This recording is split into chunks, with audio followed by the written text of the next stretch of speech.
சோம்பேறித்தனத்தை விரட்டுறது எப்படி? நிறைய பிளான் பண்றோம், ஆனா எதையுமே ஆரம்பிக்க முடியலையா? அப்புறம் பாத்துக்கலாம்ன்ற அந்த ஒரு வார்த்தை உங்க வாழ்க்கையை தள்ளி போடுதா? இந்த 7 எளிய வழிகள் உங்க சோம்பேறித்தனத்தை வேரோடு அழிக்கும். வாங்க பார்ப்போம். முதலாவது, உங்க பெரிய வேலையை சின்ன சின்னதா உடைங்க. ஒரு மலை ஏறணும்னா முதல் அடியை மட்டும் யோசிங்க, அதுதான் சின்ன இலக்கு. ரெண்டாவது, மத்தவங்களுக்காக இல்லாம உங்க முன்னேற்றத்துக்காக ஒரு சுய இலக்கை செட் பண்ணுங்க. உங்களுக்கு பிடிச்ச விஷயத்தை செய்யும் போது சோம்பேறித்தனம் வராது.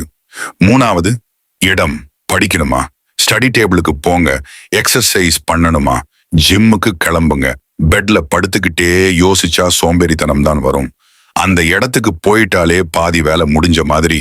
நாலாவது, உங்க சுத்தி இருக்கிற இடத்தை சுத்தமா வைங்க. குழப்பமான மேசை குழப்பமான மனநிலையை தரும். அஞ்சாவது, ரொம்ப முக்கியம், என்னைக்கும் நான் ஒரு சோம்பேறின்னு சொல்லாதீங்க.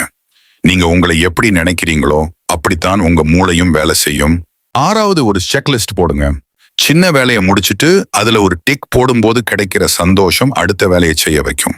ஏழாவது, ஆரோக்கியமான உணவு மற்றும் தூக்கம். சரியான தூக்கம் இல்லாம உடம்பு டயர்டா இருந்தா மனசும் சோம்பேறித்தனமா தான் இருக்கும். சோம்பேறித்தனம்ன்றது ஒரு நோய் இல்ல, அது ஒரு பழக்கம் தான். இன்னைக்கே இந்த 7 ஸ்டெப்ஸ் ஆரம்பிங்க. மாற்றத்தை நீங்களே பார்ப்பீங்க. இந்த வீடியோ பயனுள்ளதா இருந்தா உங்க நண்பர்களுக்கும் ஷேர் பண்ணுங்க.